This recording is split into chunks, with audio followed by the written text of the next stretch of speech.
seductive. It's incredibly seductive because it's not a battlefield anymore. It's a commemorative landscape. Now, of course, that doesn't just sort of have a ring to it, does it? Come to Gettysburg and see the commemorative landscape. I don't think that would get many people excited.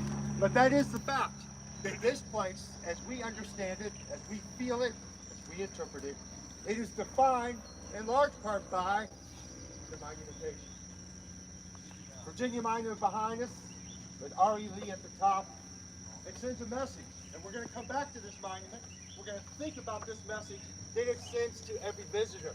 The idea that monuments go silent, the idea that they don't speak to us, the idea that they don't shape how we understand and feel this place is an utter falsehood. So take it in. I'm going to shut up here for just a second. I want you to look at R.E. Lee. I want you to look at the pose that he's assuming in this statue. I want you to look at the men below. And I want you again to think about how people who come here for the very first time, many of whom have really no strong sense of the history here, of the battle, but they get a feel for the place, they get a feel for the history. This monument has a profound impact in shaping that experience. I shut up for 5 seconds, right? That's all I can do, right? I give you a little reflection time here. Listen, there is not a topic that's more challenging and more difficult for me to discuss or to teach than slavery. As we all know, that any discussion of slavery, that it brings to the surface people who have very strong feelings about it. And it's our job today to be able to push through that strong emotional response and to do all we can to look at the institution of slavery from a historical perspective. It will require us to disconnect, detach ourselves from many of our assumptions, many of our prejudices. So let's begin with a working definition of slavery. And you're all getting worried here thinking I'm going to turn this into a classroom. I promise you I will not do that. But we do need a good starting point. Passed out a little handout, if you all wouldn't mind opening that up. And on the very first page, you'll see the title page for a book called Roll, Jordan, Roll by Eugene Genovese. Eugene Genovese is passed. His work is very controversial. In fact, it's not held in high regard by many of my peers.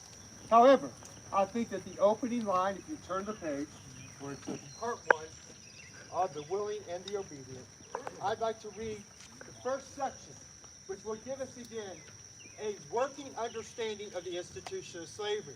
I want to quickly say, do not get sidetracked by the words on paternalism. Push that aside and we can possibly talk about this. What I want us to focus on is the opening paragraph, which I'll read out loud to you. Cruel, unjust, exploitive, oppressive. Slavery bound two people together in bitter antagonism while creating an organic relationship so complex and ambivalent that neither could express the simplest human feelings without reference to the other.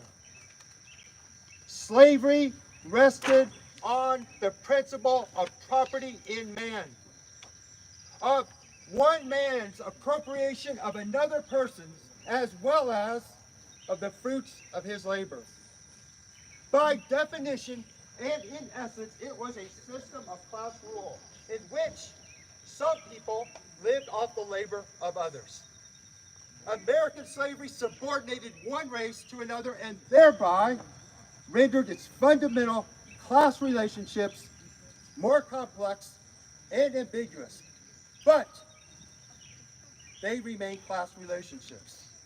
The racism that developed from racial subordination influenced every aspect of American life and remains powerful. Now, I will admit, there's a little bit of academic jargon in that paragraph, but what we should extract from it is this. Genovese's emphasis on slavery as the ownership of another human being. That is the key, that is the defining, that is the salient element of a slavery relationship. He acknowledges, Genovese, that race is undeniable, that racial ideas float out of this ownership of another human being. And today, often people will look at the immediate post-Civil War years, and they'll make the argument that nothing really changed. That what we see after 1865, new forms of oppression, and that in these new forms of oppression, they are no different from slavery. My friends, I cannot argue against that point as strongly as I could conceive, because I think it is so wrong-headed. I want you to turn around for just a moment. I want you to look across those fields. I want you to think about July 3rd. And when we think about July 3rd, we focus almost entirely on Pickett's charge and the Confederates here, which of course we should give them their due. But we should also note the Federal soldiers who repulsed this attack. The Federal soldiers who were fighting for Union and, in 1863, emancipation. Those two inextricably linked. My friends, when we deny the revolutionary impact of the Civil War, when we deny the destruction of slavery, what we have done in essence is that we have minimized the sacrifices and achievements of those Union soldiers here on July the 3rd. So I want to stress to you that in the period, post-Civil War period, yes, there were new forms of coercion that emerged. Yes, there was sharecropping. Yes, there was segregation. Yes, there were Jim Crow laws. But it was not slavery. It was not the buying and selling of another human being.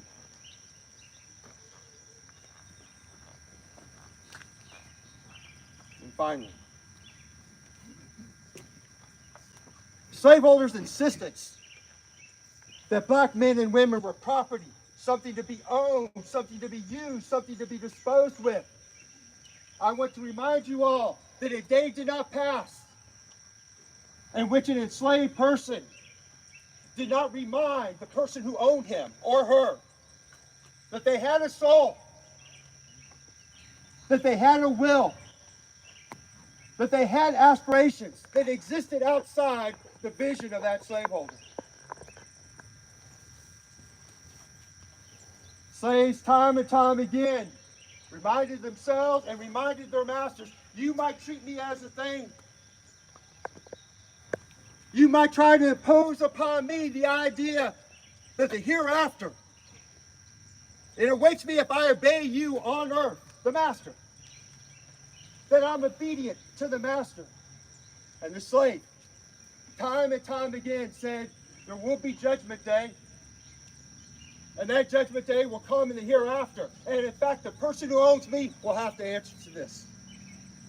And so it is critical to understand as we move forward in this discussion today, how slave owners perceived the system of slavery, how they saw their slaves. We have to understand that perspective. That is called, to a degree, empathy, but not sympathy. Nobody here today, I hope to God, can offer any kind of justification of slavery. But what we do need to do, how in God's name did people, white Southerners, who consider themselves decent and Christian human beings, own, sell, dispose of African Americans? My final point before we move forward. There was an undeniable intimacy between slave and the people who owned them. That intimacy does not suggest equality.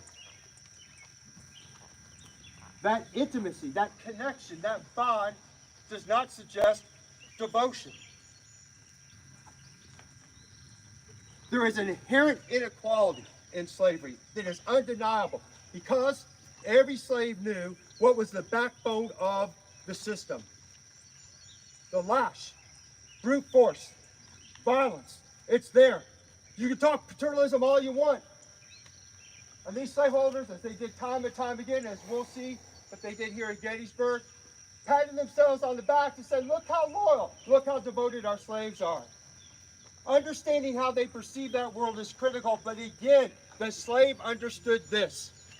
How many times did an enslaved child have to see his mama or daddy whipped to know what this system was about? And if you want a comparison to this, it's a rough one, but I'm going to give it to you anyways. How many times did a Civil War soldier have to see a man executed to know what? That ultimately, all right, discipline in the army would prevail and force would be used if necessary. Good? All right.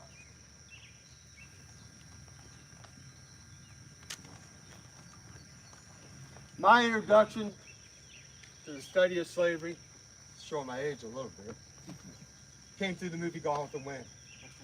I'm from Indiana. Man, I drank the Lost Cause freely in Indiana. Freely, man. I thought the system of slavery was something that was on the margins. It really didn't define the South. It took a long time for me to come to terms with that history, to face its cold and hard facts. It was tough to do. One of the things that I discovered in my study of slavery is that slavery was not just one thing. The movie Gone with the Wind, that opening scene is a telling one. It's in which slaves are working in the fields, and if you recall, who is the overseer? All remember? Tell me. It's an enslaved man. Remember in Gone with the Wind, do you ever see the lash? Do you ever see violence? No, absolutely not. It's an enslaved man, right? And somebody says quitting time, and he says what? On Terra, I'm the one that says when it's quitting time. But it is Terra, it is Gone with the Wind, that captures our very romantic view of slavery, and that it was only what? Plantation agriculture, largely cotton. What we know as scholars is that slavery as a system was incredibly flexible, incredibly malleable. It took on many different forms. Here's one of the arguments I used to make when I was a kid, which I'm embarrassed about. Slavery would have died a natural death. You couldn't take plantation slavery out west. The land would not sustain it. Wrong. By 1860, man, they're using slaves in mines, they're using slaves in factories, they're using slaves on railroads, they're using them on canals. Slavery was a highly flexible and malleable institution, and we're going to find it right here at Gettysburg in General Lee's army. Now, this is like confession for me, man. I'm not even a Catholic, but I'm going to confess something else. I came here and worked with the park staff, and we lamented the fact that we could not talk about the African-American experience here because there weren't any black soldiers, no black people. What were we thinking? In the Confederate Army, roughly, Scott's here, he can jump in if he thinks my numbers are off a little bit.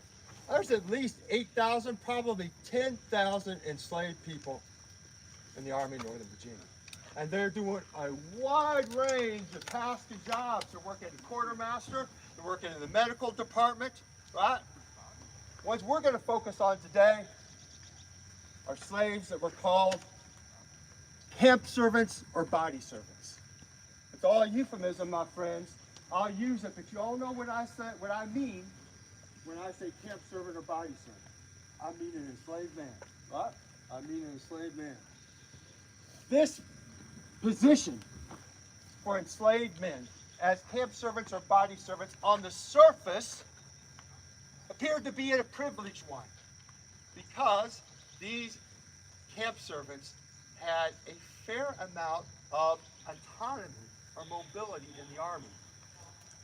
Often, the officers, and they were almost always owned by officers, they allowed their slaves to go off and make a little bit of money on the side by sewing the clothes of another soldier or washing their clothes or doing some cooking for them. I have some pictures, and I always forget them. Did I bring Dorsey Pender in there? Is it my 18-year-old daughter said no? This is impressive. If Isabel can find Dorsey Pender there it is. Oh, my wife picked it up. There it is. Thank you, man. Well done. So that's Dorsey Pender. Dorsey Pender, as you all know, was mortally wounded on July 2nd, just down the road here, died in Stanton, Virginia. His letters are remarkable. He read Uncle Tom's Cabin, obviously before the war. Again, it's shenanigans to suggest that he was somehow anti-slavery. Of course he was not. He had a camp servant, and I apologize, his name eludes me. I think his name was Joe. Dorsey Pender allowed Joe to go off and make some money, get a dime, and he did just that. In fact, Joe was so successful in making money, entrepreneur, man. Again, sewing, washing, cleaning for other soldiers. He walked into camp, and Pender was shocked because Joe had taken his extra money, he'd gone to the sutler, he bought himself a gray new uniform coat, and this is what really got to Dorsey Pender. The slave was wearing a French cut muslin shirt. Fine, right? So he walks into camp trading on his new clothes. Pender writes his wife immediately and says, I need to become Joe's treasurer. I need to become Joe. Now you can only imagine what Joe was thinking. Good God, what do I have to do to prove to these white men that I'm safe, right? I've just used this money to buy a gray coat and a new uniform, but for Pender, that was too much autonomy and too much freedom. But the point for you to take away from this is to imagine, again, within the confines of the army, and that's critical here, that slaves were given some freedom, and in part helped the owner, because it was costly to keep a slave in the ranks. They had to pay for, the officer had to pay for their rations. So as you can see, sending your slave off to do some side work, that freed the officer, the enslaver, that financial responsibility. I think that might be. And now my final point before we talk about what happened behind the lines. When we think about the Confederate Army coming into Gettysburg, again, one more myth that I used to tell people quite freely. As the Lee's army came into Pennsylvania, they behaved like good Southern gentlemen. They weren't like Sherman's men in Georgia in 1864, and they certainly were not that. But enough scholarship has revealed that Lee's men, they did take freely from Pennsylvania farmers. And more importantly, they were an army of slave catchers. I just want to make a critical point here about the park, and I can't, again, I want to stress how much I value this partnership. I get weary of individuals who fail to recognize and appreciate how interpretation has changed so radically here at Gettysburg. I'm going to say this more than once today. What we're doing here is truly historic. We're not the first, but we're certainly one of the first groups to talk about the enslaved experience. As I told you before, I was here, my God, 24 years ago. We thought we couldn't do it at all because there weren't black folks here. That's quite a sea change, right? Quite a change. One of the things the Park Service go right into the visitor center that they discuss openly is how these men, particularly the cavalry, especially in the area of Greencastle, which is right across the border, Maryland border, where they corralled African Americans. Many of them, they believe, were runaways. Many of them were not. We don't know the numbers, but certainly a few hundred were rounded up, sent down to Richmond, and sold in the slave market. Again, I want you to think about the stories you heard about the Gettysburg campaign, about the opening of the battle. They are, my friends, they are bedtime stories. Americans love a good bedtime story when it comes to the Civil War. And our favorite bedtime story is the clash on July 1st began because the Confederates were, of course, threadbare and shoeless. And they happened to just bump into the Yankees at Gettysburg because all they wanted was what? And then, oops, 3 days of fighting and 20,000 casualties. But isn't that sort of the innocence that people like? Right? So, I'm going to read you one quote, two things I'm going to tell you. For African Americans who lived in this part of Pennsylvania, who got word of the rebel invasion, they understood that their lives were on the line. And many of them, as you can only imagine, they got out of Dodge very quickly. In Chambersburg, many of the women, a Confederate soldier noted, were wearing little U.S. flags on their dresses. And as we all know, there are, can I say this aesthetically, there was a certain privilege to being a woman in the 19th century when it came to expressing politics, because women were what? Well, they couldn't be political. No one would even recognize that as even a possibility. And two, they could they could say whatever they wanted without really fear of retribution. And many of the Confederates commented that the women in Chambersburg, that they were very outspoken, particularly when they saw camp servants. In fact, encouraging the camp servants to leave and to run away. And so one South Carolina soldier, he wrote this in his letter home after encountering the good women of Chambersburg. Again, infuriated by what they were doing. He said, if any of those women had spoken to his slave, I would have, quoting him, I would have felt like jerking the very hide off her back with a Confederate cowskin, woman or not. Again, I hope we're past this tired debate about the role of slavery in the coming of the war and how it functioned in the motivation of Southern soldiers. That's something we could absolutely talk about when we're done with this program.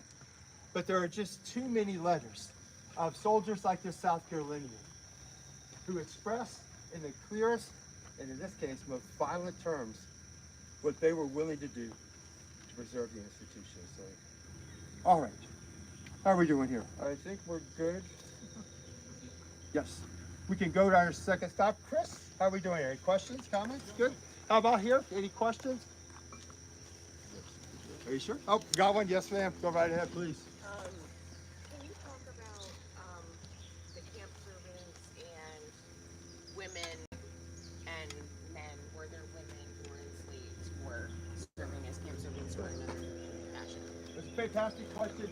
Any women, enslaved women who were in the Army who were working as camp servants? And it's a great question because what these men were doing was basically domestic work. The men, the enslaved men were, they had to learn on the fly, especially to cook. So you would expect that maybe they dragged some enslaved women along. I have never seen anything like that in the field. It doesn't mean there weren't a few women here and there, but probably not very many.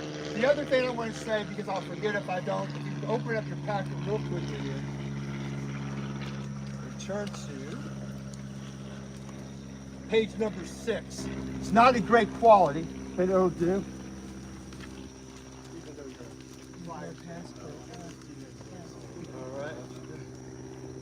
This is a copy of a pass that was given to an enslaved man, and that pass allowed him to go freely from the Army back home, back and forth, back and forth. And why this is, I think, kind of connected to your question, is that these enslaved men played a crucial role in that connection between home front and Army. What's sort of ironic here is that these enslaved men, and now listen to me carefully when I say this, they had a degree of more freedom than your average Confederate soldier. Because the man who owned the slaves could just write out a pass and that slave's gone, able to go home, able to pass on information, able to get supplies and personal things and bring it back to the Army. There is a certain fluidity, right, that occurred between the enslaved men in the Army and the home front. Back and forth, back and forth. Whereas, if you're just a Johnny Red, you're stuck in the ranks, right? Unless you get a furlough. But for most of these men, they are, in a sense, trapped. So the consequence is that there was a great deal of resentment expressed towards these enslaved men. Great deal of resentment towards them. And it brought to the surface the profound class differences that existed within the Army. Final note, because I think, again, it's important for us to understand why people cling so tenaciously to the idea of the loyal slave. I was giving a talk.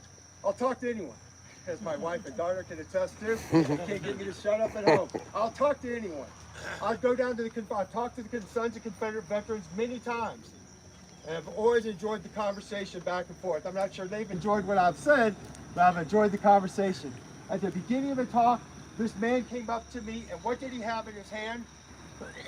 He had the pass that his family had given to the family slave. The pass that this slave had used to go from Lee's army back home. Back and forth, back and forth. He showed it to me to prove what?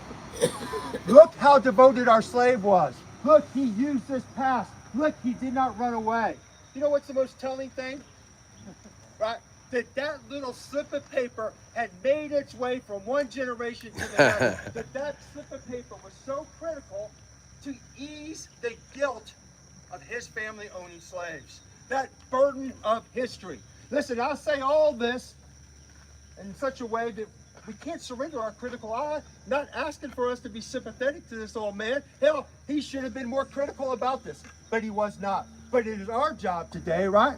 It is our job today to understand and to try to figure out why people cling to these tenacious myths, right? That don't hold up when you look at the historical evidence. That's good. Thank you for the question. All right, so we're going to just take a short walk here. All right, folks, I'm not going to do this whole thing because I actually have to cut out early and I do want to pay attention to it. Sorry about that. I actually just stumbled upon this and I was like, oh yeah, I forgot Pete's doing this thing.